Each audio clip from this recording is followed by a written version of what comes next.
नमस्कार दोस्तों, आप सभी का हमारे YouTube चैनल पर हार्दिक स्वागत और अभिनंदन। घर बनाने से पहले कॉन्ट्रैक्टर के साथ में, ठेकेदार के साथ में क्या एग्रीमेंट करना चाहिए, पूरी जानकारी के लिए वीडियो को आप अंत तक जरूर देखें। आप जब भी घर का निर्माण का काम स्टार्ट करें तब आपको कॉन्ट्रैक्टर के साथ एग्रीमेंट जरूर कर लेना चाहिए, जिससे कि आप और कॉन्ट्रैक्टर के बीच में कोई विवाद ना हो। घर निर्माण का एग्रीमेंट, जिसे इकरारनामा कहते हैं, इसका फॉर्मेट नोटरी पब्लिक वालों के पास में, एग्रीमेंट ऑफिस में, तहसील में, जिला कलेक्टर कार्यालय के आसपास मिल जाते हैं। जब भी आप एग्रीमेंट करें, स्टाम्प पेपर पर एग्रीमेंट करें। एग्रीमेंट करते समय इन बातों का ध्यान रखें दोस्तों। जब भी आप एग्रीमेंट करें, स्टाम्प पेपर पे एग्रीमेंट करें, एग्रीमेंट करते समय आप कॉन्ट्रैक्टर और आपके मध्य का आदमी, जिस इंजीनियर ने या आर्किटेक्ट ने आपके मकान का नक्शा बनाया है, वो उस पे एग्रीमेंट पे साइन हो। अगर किसी भी कारणवश आप और कॉन्ट्रैक्टर में कोई विवाद होता है तो मध्यस्थ आदमी, वह सिविल इंजीनियर या आर्किटेक्ट, उन दोनों का फैसला ही सर्वमान्य हो, ये आप एग्रीमेंट में जरूर लिखा लें। जब भी आप एग्रीमेंट बनाएं, इन बातों को एग्रीमेंट में जरूर लिखाएं। किस रेट में काम दिया है, अपन ने जो भी काम दिया है वो किस रेट में दिया है,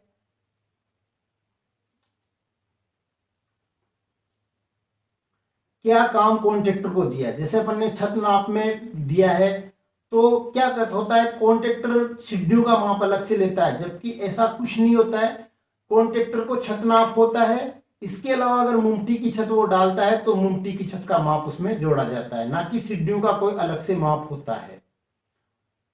दोस्तों, उसको क्या काम दिया है, आपने काम दिया है तो क्या उसमें इलेक्ट्रिक और प्लम्बिंग का काम शामिल है, इसको एग्रीमेंट में जरूर आप लिखें। फ्लोरिंग करनी है तो कच्ची फ्लोरिंग करनी है, जब पीसीसी करके छोड़ना है, या tile, granite, marble, Kota stone, जो भी आप रस पे लगवाते हो वो कॉन्ट्रैक्टर लगाता है या नहीं लगाता, इसको ध्यान में रखें।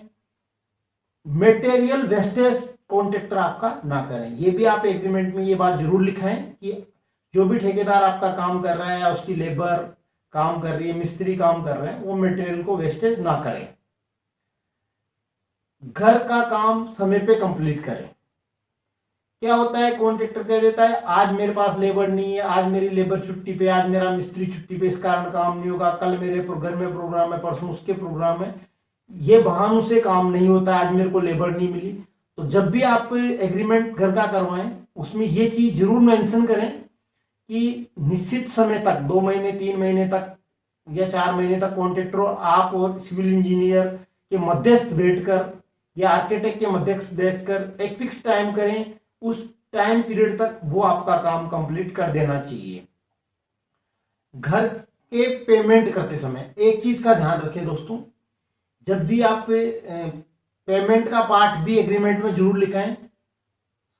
टोटल जो भी काम होता है स्टेज वाइज होता है, जैसे कि नींव खुदाई से नींव भराई तक, डीपीसी तक का कार्य, उसका एक अलग परसेंटेज पेमेंट होता है। तो प्रत्येक स्टेज का 5% पेमेंट आप होल्ड रखें सिक्योरिटी डिपॉजिट के तौर पे, जो पूरा काम होने, पूरा काम चेक कराने के बाद आप कॉन्ट्रैक्टर को दें।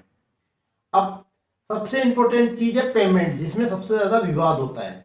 तो दोस्तों, पेमेंट का पार्ट पेमेंट किस तरह से किया जाता है उसके बारे में मैं आपको बताता हूं।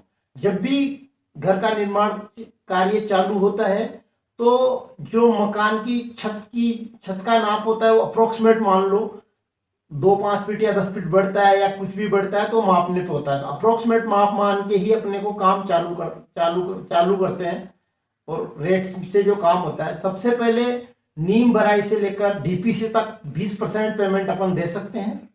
इस 20% पेमेंट का 5% पेमेंट अपन सिक्योरिटी डिपॉजिट के रूप में रख सकते हैं और रखना भी चाहिए।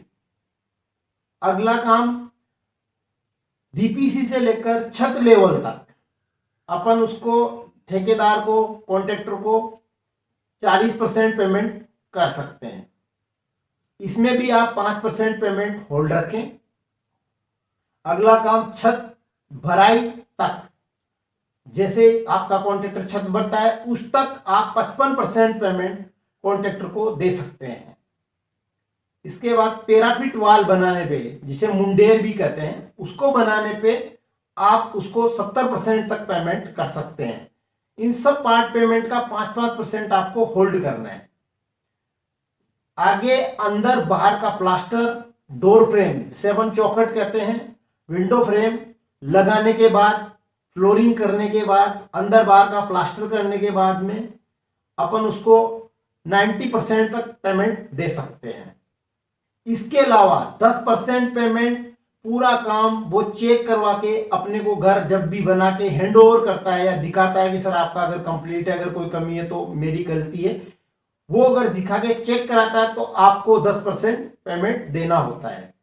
लास्ट में बचा आपका 5% पेमेंट, जो आपने प्रत्येक पार्ट का होल्ड किया है। उस पेमेंट को आप घर में रहकर 1-2 महीने चेक कर ले कि घर में कोई समस्या नहीं है, किसी तरह की सीलन नहीं है, किसी तरह की टाइल नहीं बज रही है, किसी तरह के इलेक्ट्रिक पॉइंट में प्रॉब्लम नहीं है, प्लम्बिंग पॉइंट में प्रॉब्लम नहीं है। इसके बाद में वो पेमेंट आप दें। दोस्तों इस चीज का जरूर ध्यान रखें, कॉन्ट्रैक्टर को पार्ट पेमेंट करें, एग्रीमेंट में सारी बातें लिखाएं जिससे कि आप और कॉन्ट्रैक्टर के बीच में कोई विवाद नहीं हो।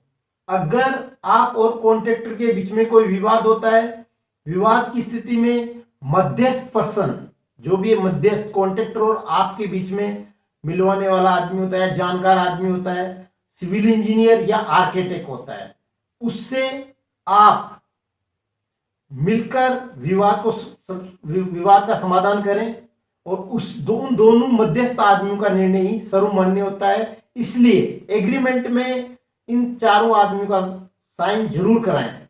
धन्यवाद दोस्तों, मेरे चैनल को लाइक और सब्सक्राइब करें।